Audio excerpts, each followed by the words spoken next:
Limbdi national highway ઉપર ચોકડી ઉપર સર્વિસ રોડ ઉપર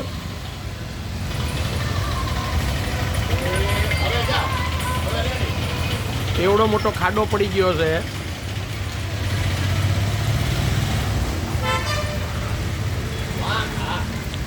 આ ભાઈ ઊભા એમના જો પગ ડૂબી જાય, કેટલા ડૂબી જાય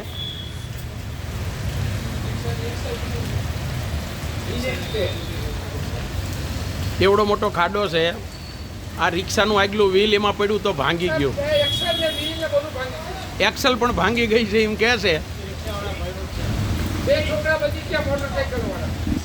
આ રિક્ષાવાળા ભાઈ છે એમની સાથે જ વાત કરી. શું થયું પહેલા તમારી રિક્ષામાં? રિક્ષાનું ટાયર મોલું ભાંગી ગયું, ત્યાં પડી રિક્ષા, મોટો જબરો ખાડો છે, એમાં જો સાધને મળતા નથી, રિક્ષા લઈ જવા હાટા. શું કરવાનું? સગડા ગોતું, છકડો ગોતે છે. આ રોડ ઉપર ટ્રાફિક જામ થઈ ગયું છે. બંને એટલો ફાસ્ટ એમના સુધી આ વિડીયો પહોંચાડો જેમને રિપેર કરવાનું આવતું હોય. આભાર.